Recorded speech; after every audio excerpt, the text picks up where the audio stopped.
penerjemahan Alkitab bagi suku Muni. Nah, kita terus doakan di dalam doa misi juga. Kita terus doakan misi-misi yang ada dan pekerjaan misi yang begitu besar yang kadang-kadang kita nggak tahu, dan itu juga membangun satu gereja Tuhan yang kadang-kadang kita tidak nampak, saudara. Dan di persiapan Tuhan untuk menyongsong Yesus datang yang kedua kali. Dan kita bersyukur, dan saudara ini orangnya di depan gitu ya. Silakan Ibu supaya dikenal juga. Jadi nanti kalau kesini. Ya, tadi siang saya ditamui gitu ya, didatangi orang-orang tunanetra dari Jakarta, gereja yang dari lupa saya namanya, gereja CKI atau apa gitu ya. Nah, mereka datang, mereka meminta semacam ya bantuan gitu ya, secara pelayanan, secara semua gitu. Nah, mereka berbicara dari hati mereka, kemudian ada beban, dan ya nggak tahu ya, Tuhan kirim mereka orang-orang tunanetra itu, dan pelayanan mereka diceritakan yang sangat luar biasa. Saya juga katakan ya, mari kita berdoa biarlah Tuhan yang mengerjakan semua. Sudah itu banyak sekali. Kalau kita mau hati kita dibuka, nggak bisa habis gitu ya. Pelayanan misi itu, ya seharusnya kita bisa belajar bersama-sama, dan kita akan hari ini belajar tentang doktrin gereja ini ya, atau eklesiologi. Nah, saudara, sebelum belajar eklesiologi, saudara ambil ya makalahnya. Saya akan jelaskan dulu ya makalahnya.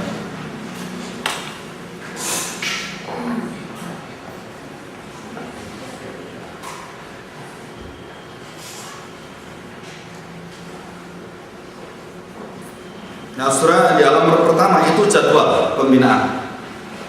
Saya mengingatkan kepada kita yang doktrin Roh Kudus itu, yang tidak mengumpulkan itu dia menjadi pendengar, jadi peserta yang pendengar, yang ikut ujian itu mendapatkan sertifikat dan nilai.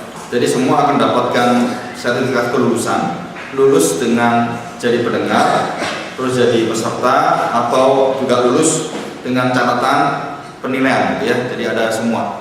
Beberapa orang sudah mengumpulkan tugas dan juga tes itu kepada saya, dan sudah dikumpulkan, nanti diberitahukan. Nah, kalau sudah mendapatkan sertifikat yang tadi sudah saya lihat, bagus sekali ya sertifikatnya. Dan sertifikat itu bukan menjamin saudara masuk surga gitu ya. Itu sertifikat bukan untuk izin masuk surga. Ya, ingat baik-baik ya. Yang bisa memasukkan kita ke surga darah Yesus, kematian Kristus dan kebangkitannya. Tanggal 4 ini kita akan mendiskusikan definisi gereja dan pendeskripsian gereja secara Alkitabiah, latar belakang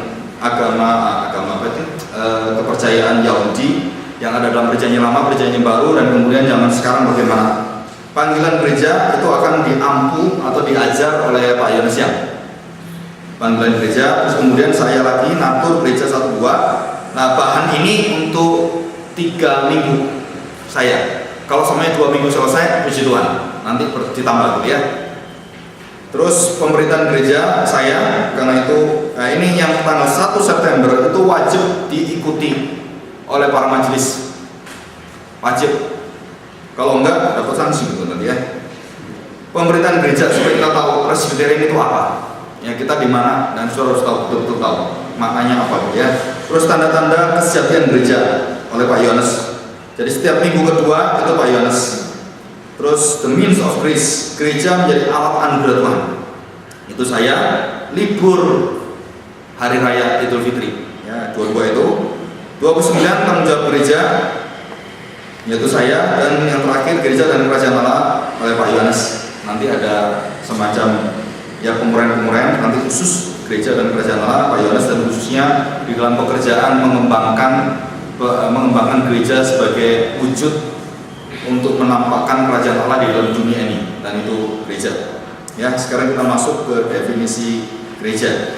Nah, sebelum kita masuk, saudara perhatikan di halaman pertama. Ini ya, halaman pertama.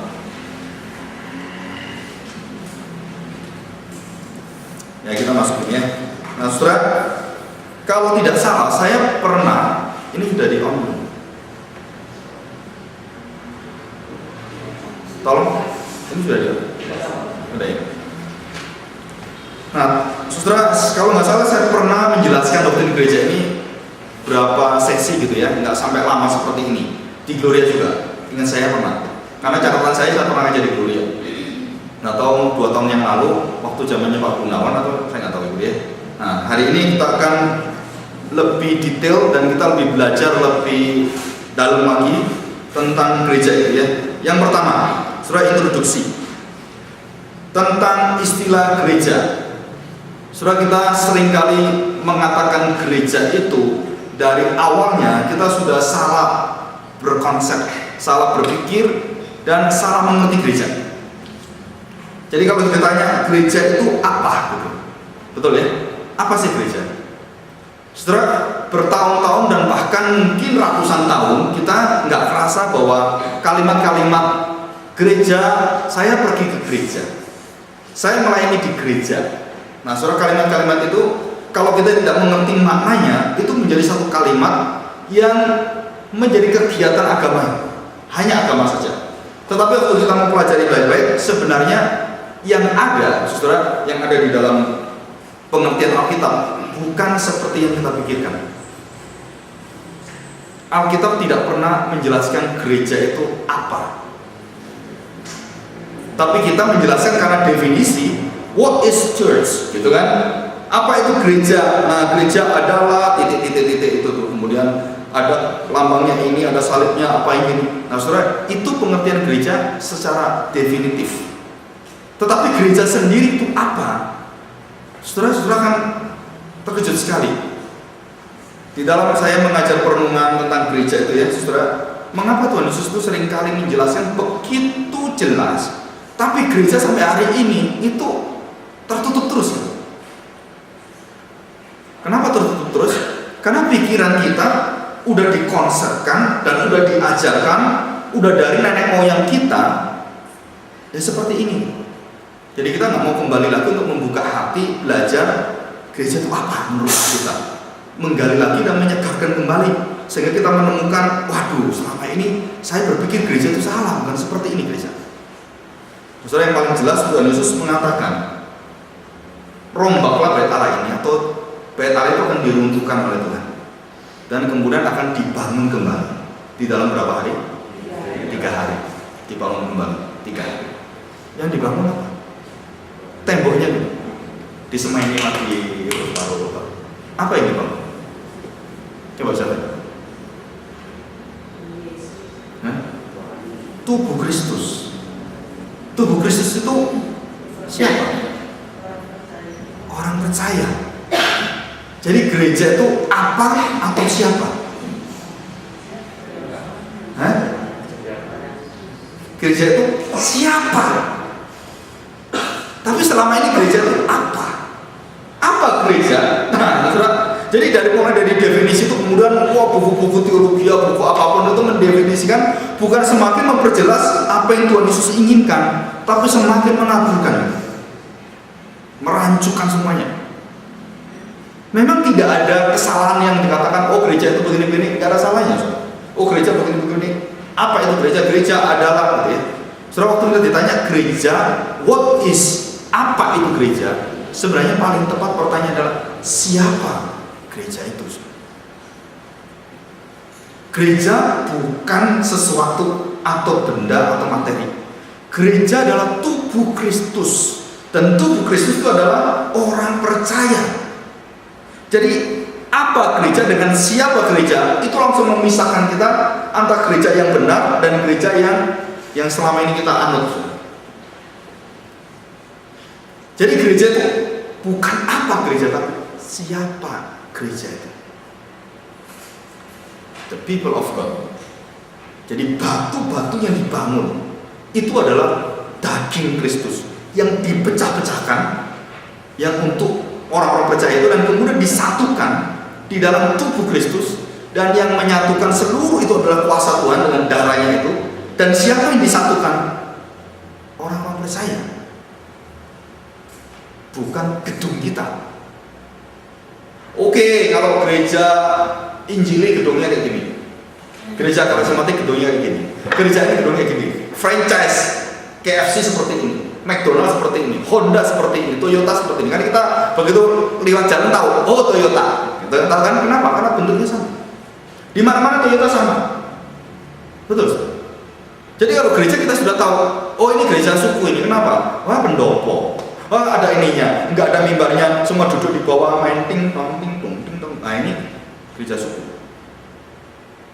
Jadi gereja udah di bawah dan kemudian ditekan sampai paling bawah sehingga orang tidak menangkap lagi gereja itu adalah pribadi, gereja adalah persona, gereja adalah diri kita. Jadi saya tanya sekarang, mau pergi kemana? Pergi ke gereja. Loh, gereja itu siapa? Saya pergi ke, loh, saya kan gereja, pergi kemana? Ya nggak kemana-mana, mau gereja di sini. Tapi saya mau pergi kemana? Rumah Tuhan. Nah itu benar. Rumah itu gedung atau rumah doa, boleh gitu saja. Jadi pergi ke gedungnya, rumah doa. Tapi kalau gereja itu sendiri, esensinya, arti hakikatnya, saudara, bukan materi dan bukan gedung, bukan kegiatan, bukan sistem, tetapi adalah diri kita. Jadi seluruh kegiatan gereja, saudara, berapa persentase kalau kita selidiki di dalam gereja, di dalam seluruh perenungan gereja dan bahkan di dalam rapat-rapat gereja, saudara, saya tanya sekarang, saudara pikirkan baik-baik. Apakah kita memikirkan pribadi itu, ataukah kita memikirkan apa gereja itu? Jawabannya 80% lebih. Gereja itu menggarap apa gereja, bukan siapa gereja. 1100 tahun Roma Katolik itu dalam kematian tidak membangun jemaat apa-apa. Saudara perhatikan. Kenapa? Karena fokus dan center gereja Katolik itu bukan persona, the people of God, bukan. Tetapi hierarki di dalam organisasi gereja. Jadi sampai beribu tahun, 1100 tahun. Sudah itu zaman kegelapan luar biasa sekali. Dari abad yang kelima sampai abad yang ke-15 terjadi gerakan reformasi, dibukakan setiap orang percaya harus belajar firman Tuhan dan dibuka, dan pribadi mereka langsung ketemu Tuhan, bukan melalui sistem gereja. Saudara bayangkan berapa tahun, bukan per tahun, ribuan tahun. Dan kita menyongsong gereja yang sempurna, Yesus nanti datang. Saudara, gereja yang sempurna itu akan digarap oleh Tuhan. Maka kita tahu bahwa gereja yang sempurna itu bukan gedungnya yang disempurnakan oleh Tuhan, semakin bagus bukan, Ustaz. Tapi apa? Pribadi kita. Yaitu gereja. Nah, selama ini kita renungkan apakah fokus kita itu adalah ke orangnya, pelayanan ke orangnya, melihat pada orangnya, atau fokus kita adalah melihat pada apa itu gereja. Nah, kita jujur katakan, saudara, kalau saya selidiki gereja-gereja yang luar biasa besar-besar, kita tanya satu persatu, hampir semua gereja tidak pernah bisa bertanggung jawab untuk mempertumbuhkan iman jemaat.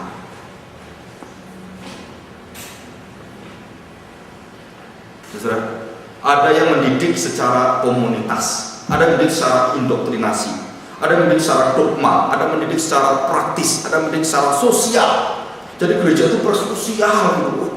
Saudara, tetapi gereja itu sendiri tidak pernah mengerti bahwa gereja itu adalah setiap pribadi jemaat itu gereja. Jadi sekarang saya tanya, gereja adalah tempat di mana Tuhan itu menetap. Kita berkumpul di gereja, terus kemudian kita diberkati, diutus keluar. Tuhan di mana sih?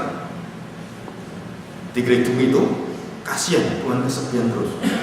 Hanya hari Minggu anak-anaknya datang. Selain hari Minggu mereka pergi, Tuhannya kesepian sendiri di gereja. Lola. Saudara, di mana Tuhan? Tuhan bersama dengan diri kita, dengan menghadirkan seluruh kuasa kasih-Nya itu masuk dalam setiap pribadi kita, masuk ke daerah gelapnya dunia itu. Nah, itu gereja. Jadi gereja datang memancar dan kemudian menyatakan kuasa dan kasih-Nya di sana. Nah, ini yang harus dipikirkan.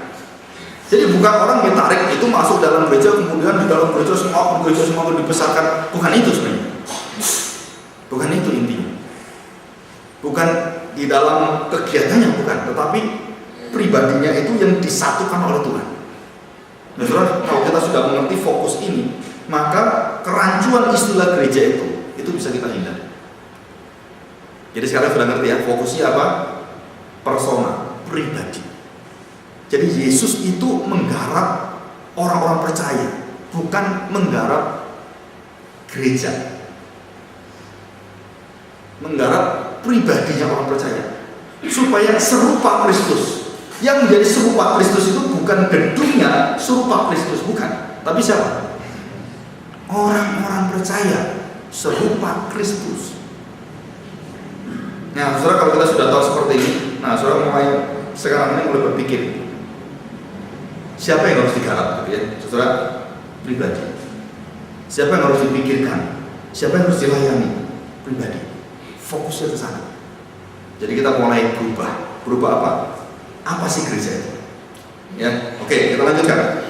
Saudara, yang kedua, terlalu banyak definisi itu bukan semakin memperjelas, semakin membingungkan. Ada yang mengatakan definisi itu semakin membuat orang jelas, semakin panjang definisinya, semakin bingung, semakin sulit untuk dimengerti. Nah, saudara, gereja-gereja sekarang ini begitu banyak. Gereja itu apa, gitu ya? Wah, itu luar biasa banyaknya. Tapi kalau gereja itu siapa, langsung ketangkap cuma satu. Gereja adalah tubuh Kristus. Dan kalau tubuh Kristus adalah gereja, kepalanya siapa? Yesus. Nggak ada yang lain. Jadi kalau gereja bukan Yesus kepalanya itu lain. Gereja bukan. Walaupun namanya Gereja Kristen Immanuel, tapi bukan Yesus yang menjadi kepala gerejanya. Itu bukan gereja. Namanya boleh gereja, tapi esensinya di dalamnya bukan gereja. Saya tidak percaya Yesus sebagai juru selamat saya, sebagai Tuhan saya. Dia cuma manusia saja. Ini pendeta yang ngomong gini, gereja enggak? Bukan gereja. Walaupun saya pendeta, bukan berarti tubuh Kristus gereja itu bukan dari pendeta. Bukan. Kalau engkau tidak mengaku Kristus sebagai kepala gereja, ya itu bukan gereja. Itu perusahaan. Nah, saudara, ini kita mempelajari gitu ya. Jadi beberapa kerancuan dan kesalahan-kesalahan itu kita masuk dalam hal-hal yang bukan semakin memperjelas. Gereja itu semakin rancu di dalam pelayanan kita. Nah, yang ketiga, ketidakjelasan makna dan arti gereja sesungguhnya, sehingga antara normatif dan substantif itu nggak bisa dijelasin. Gereja yang normatif, saudara, seperti kita lihat, pasti ada tanda salibnya, ada mimbarnya, ada orang percayanya. Nah, ini gereja normatif, artinya bentuknya bisa berubah-ubah. Kalau gereja bentuk gedungnya bukan segitiga, kan segitiga gini kan? Kalau anak kecil kan gambar gereja gimana segitiga? Nah, gereja kasih salib, udah gereja, jelas gitu. Ada tanda salibnya.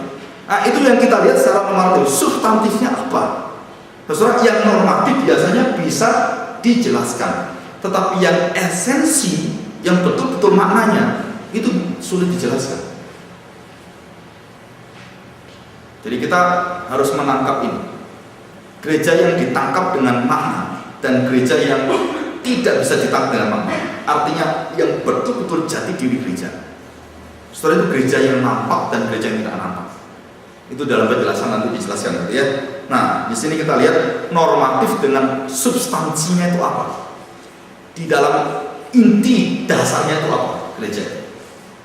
Dan gereja itu tidak boleh tidak ada apa sehingga gereja itu disebut gereja. Nah, nanti kita pelajari mulai dari panggilan gereja, gereja yang sejati, ciri khasnya apa gitu ya. Sampai akhirnya kita mengerti, oh kalau gereja tidak ada ininya bukan gereja. Gereja tidak ada Kristus itu bukan gereja. Gereja tidak ada kesatuan Roh Kudus bukan gereja. Gereja tidak mengakui Kristus sebagai Tuhan dan Juru Selamat, mati bagi saya, bangkit bagi saya, bukan gereja. Walaupun orang katakan mari kita beribadah apapun namanya, gereja ini, gereja ABC, sampai apapun aliran denominasinya, tetap di hadapan Tuhan itu bukan gereja.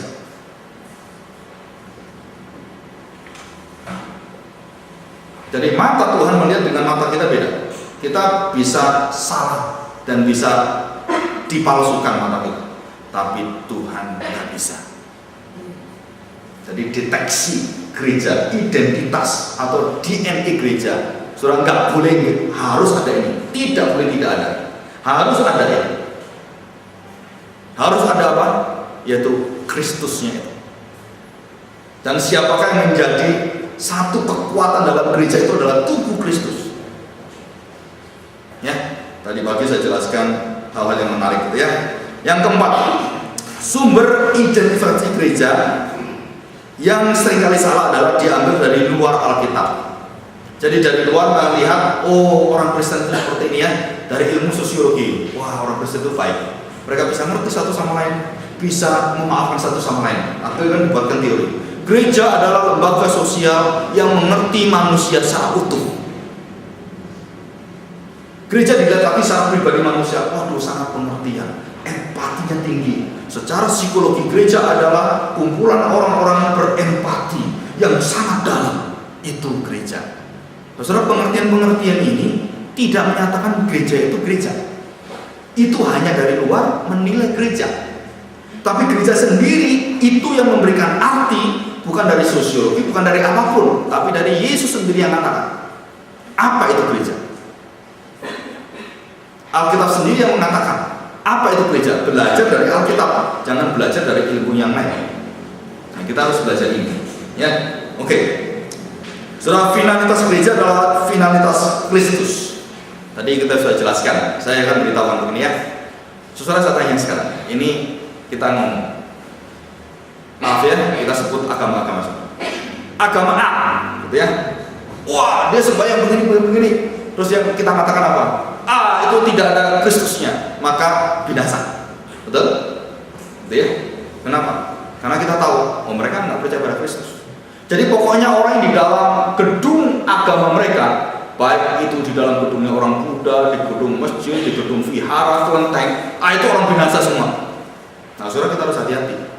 Kalau kita melihat gereja yang sejati, bukan karena kegiatan gerejanya menunjukkan itu gereja, maka kita tidak boleh menilai setiap orang-orang di dalam agama dan di dalam seluruh kumpulan agama itu. Kita menjudge atau menghakimi bahwa semua orang yang di sana mati binasa semua. Saudara harus hati-hati.